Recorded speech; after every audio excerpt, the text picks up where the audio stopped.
नमस्कार बंधुरा गौरीर किचेने सबाइके स्वागत। आज के आमी आबारो सम्पूर्ण निरामिष पटलेर आरेकटा नतून रेसिपि आपनादेर साथे शेयर करछि। एर जोन्नो देखुन एखाने 250 ग्राम पटल निये नियेछि एबं पटलटा एइभाবে চেঁচে নিয়ে মাঝখান দিয়ে একটু চিড়ে নিয়েছি। দিয়ে দিচ্ছি हाफ टी स्पून मतो নুন, তার সাথে हाफ टी स्पून হলুদ গুঁড়ো। নুন ও হলুদ দিয়ে পটলটাকে 5 মিনিটের জন্য মেখে রেখে দেব। অন্যদিকে একটা পেস্ট বানিয়ে নেব। তার জন্য মিক্সিং বোলের মধ্যে হাফ ইঞ্চি আদা, তার সাথে 7 থেকে 8টা চেরা কাঁচা লঙ্কা দিয়ে দিলাম। এগুলোকে সামান্য পরিমাণে জল দিয়ে মিহি একটা পেস্ট বানিয়ে নিতে হবে। এবারে কড়াইয়ের মধ্যে দিয়ে দিচ্ছি প্রায় 1 টেবিল স্পুনের মতো সরষের তেল। তেলটা গরম হয়ে এলেই পটলগুলো এর মধ্যে ছেড়ে দিলাম। গ্যাসের ফ্লেমটা মিডিয়ামে রেখে পটলগুলোকে একটু নেড়ে চেড়ে নিয়ে হালকা লাল লাল করে ভেজে নেব।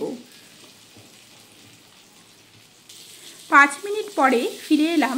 দেখুন পটলটার হালকা হালকা কালারটা চলে এসেছে। এবারে আমি নামিয়ে নিচ্ছি।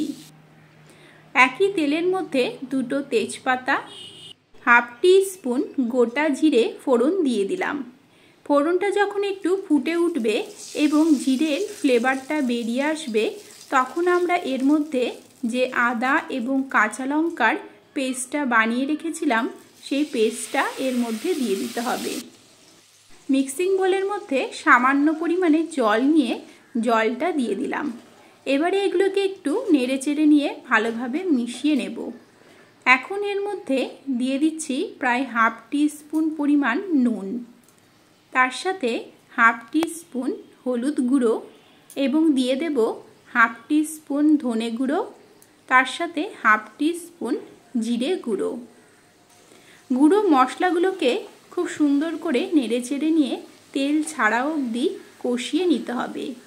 এখানে আর অতিরিক্ত জল দেবার প্রয়োজন নেই। মশলাতে যে পরিমাণ জল আছে এই জল দিয়েই মশলাগুলো কষানো হয়ে যাবে। মশলা থেকে দেখুন তেল ছাড়তে শুরু করে দিয়েছে। মশলাগুলো খুব সুন্দর করে কষানো কিন্তু হয়ে গিয়েছে। এবারে আমরা এর মধ্যে আগে থেকে যে পটলটা ভেজে রেখেছিলাম সেই পটলটা দিয়ে দেব। পটলের সাথেই মশলাগুলোকে 3 থেকে 4 মিনিটের জন্য কষিয়ে নেব। এই সময়ে গ্যাসের ফ্লেমটা কিন্তু একদম লোতে রাখবেন এবং আস্তে আস্তে ঢেকে রেখে কষিয়ে নিতে হবে যাতে মশলার ফ্লেভারগুলো পটলের ভিতরে ভালোভাবে ঢুকে যায়। মশলাগুলো কষানো হয়ে গিয়েছে। এবারে আমরা এর মধ্যে গ্রেভির জন্য দিয়ে দেব চা কাপের 1 কাপের মতো গরম দুধ। আজকের এই রেসিপিটা দুধের সাথে আদা কাঁচা লঙ্কা বাটায় তৈরি হবে। কোনো রকম চারমগজ, কাজু বাদাম বা পোস্ত বাটা এর মধ্যে কিন্তু পড়বে না। এবারে আমি 5 মিনিটের জন্য ঢেকে রেখে আস্তে আস্তে ফুটিয়ে নেব। 5 মিনিট পরে ফিরে এলাম। পটলটা দেখুন খুব সুন্দর করে সেদ্ধ হয়ে গিয়েছে, তার সাথে গা মাখো মাখো হয়ে এসেছে।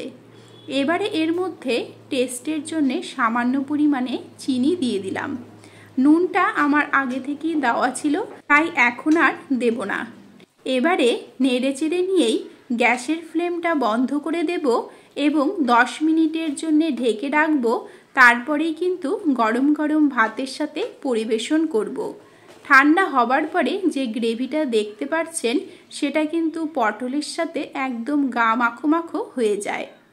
তাহলে বন্ধুরা আজকের এই রেসিপিটা আপনাদের কেমন লাগলো কমেন্টে কিন্তু অবশ্যই জানাবেন। ভালো লাগলে সাবস্ক্রাইব করে নেবেন, লাইক ও শেয়ার করবেন। আজকের মতো এখানেই শেষ করছি। দেখা হবে নেক্সট রেসিপি নিয়ে।